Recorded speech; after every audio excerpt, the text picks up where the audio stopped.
If you were one of those kids like me that used to stay up all night watching Walt Disney, then you'll probably agree with me when I say it was like traveling back in time. But instead of trying to save Kennedy, you just watch TV.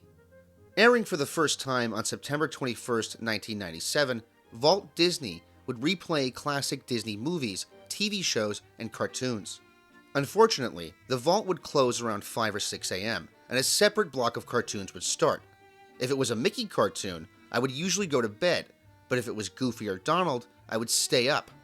Sometimes, if the sun still hadn't come up, it would be fun if a spooky cartoon played, and today's subject was one of those. Donald Duck and the Gorilla is a Disney animated short from 1944, starring my favorite Disney character, the Duck himself. One of the things I love about Donald is that the Disney writers weren't afraid to make him horrible. This short showcases that perfectly. It starts out with an appropriately spooky opening as we push in on Donald's home on a dark and stormy night. Donald and his nephews are listening to the radio when the announcer says that a dangerous gorilla named Ajax has escaped from the zoo, and that citizens should be on the lookout as this gorilla is a killer. Donald takes this very serious moment to freak out his nephews with a pair of gorilla gloves that he literally just has sitting next to him. Like, was he expecting the gorilla to escape? Does Donald have psychic abilities? Huey, Dewey, and Louie totally one-up Donald by dressing up in a gorilla suit which looks identical to the actual gorilla. We're never told how they got the costume.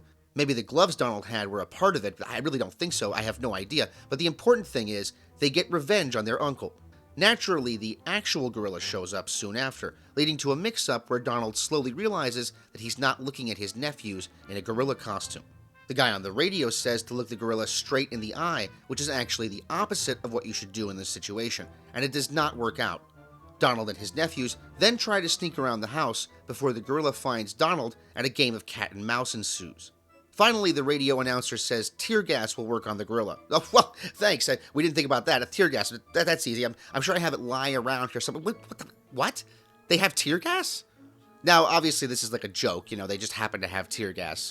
And naturally, both Donald and the gorilla get hit with the gas and cry together as the short ends. Those of you familiar with this short may have seen it originally the same way I did, late at night on Walt Disney, during a rerun of Disney's Halloween Treat, a special Halloween episode of the Walt Disney Show, previously called Disney's Wonderful World, that originally aired on CBS on October 30th, 1982, and it was later featured in the very similar A Disney Halloween. The short is a remake of sorts of the 1930 Mickey and Minnie short The Gorilla Mystery, which has a very similar premise. This time, the escaped gorilla is named Beppo, a character that would return in 1933's Mickey's Mechanical Man and The Pet Store. This 1930 short was probably influenced by the 1930 film The Gorilla, which was a remake of the 1927 silent mystery film of the same name, directed by Alfred Santel and based on the play by Ralph Spence, which was itself a parody of plays such as The Bat and The Cat and the Canary. The Gorilla, which concerns a relatively small group of people in a spooky old house where spooky stuff is going on, with a creepy gorilla stalking the halls that ends up being a dude in a suit, was one example of the old dark house genre of films, popular throughout the 1920s and 30s. In these films, a group of strangers would often have to spend the night in some spooky old location, usually on a dark and stormy night, while a killer or creature runs loose through the building. Many details of the 1927 gorilla were lost to time, as prints of the film would seemingly vanish and the film itself would fall into obscurity.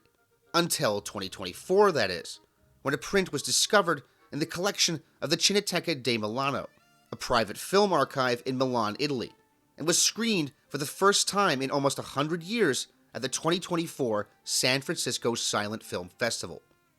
However, given the timeline, the Mickey and Minnie cartoon may have been more influenced by the 1930 version of the gorilla, also a lost film, which has still yet to be rediscovered. Donald Duck and the Gorilla was directed by one of the legendary Disney Studios Duckmen, Jack King.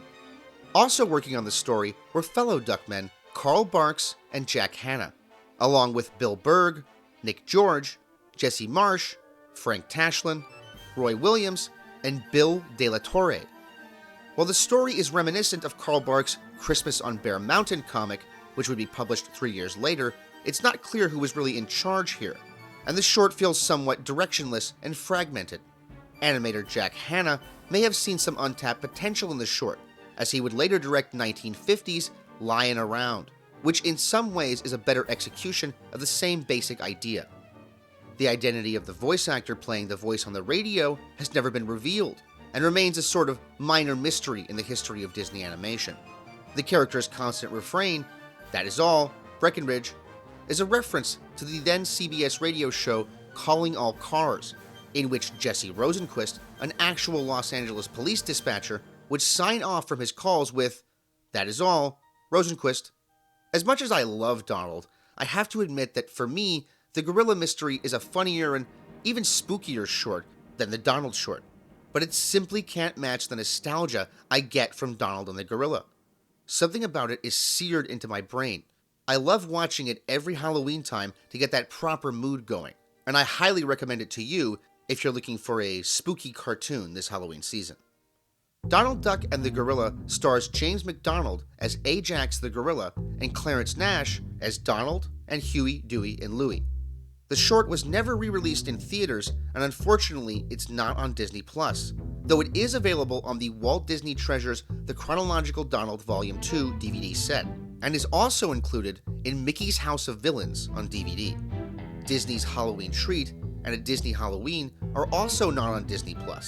Technically, all of the segments of the specials can be found separately, but I really wish Disney would just release the full specials, even if they have to re-edit the things. Lyin' Around can be found on the Walt Disney Treasures The Chronological Donald Volume 3, and 1927's The Gorilla has yet to be released to home video, but hopefully a streaming version is coming soon. You can find the 1939 version on Tubi. Well, happy Halloween. I know it's not Halloween yet, but it's October. As far as I'm concerned, that's the whole month. Hope you guys are having a good time. I love this cartoon. I love Donald Duck, and I just thought, why not do it? I'll probably do a commentary for it when I launch my Patreon, which I intend to do, pretty soon. I'm not exactly sure when. When I'm about to, I will give a schedule. I'll announce it, like, hey, Patreon or whatever, and hopefully some people will be interested. I will have on that a podcast, which I'm not going to put on YouTube. And like I said, I will have commentaries for shorts and stuff. And probably I will put some videos on there that I won't put on here just because I figured, get me in trouble, put it like that. But so I know that one was a little shorter, but I just didn't want to waste time as I often do. I try to streamline these things. So hopefully it wasn't too short for you guys. Hopefully you found that entertaining. I will see you guys next time. Park Narcs. Woo!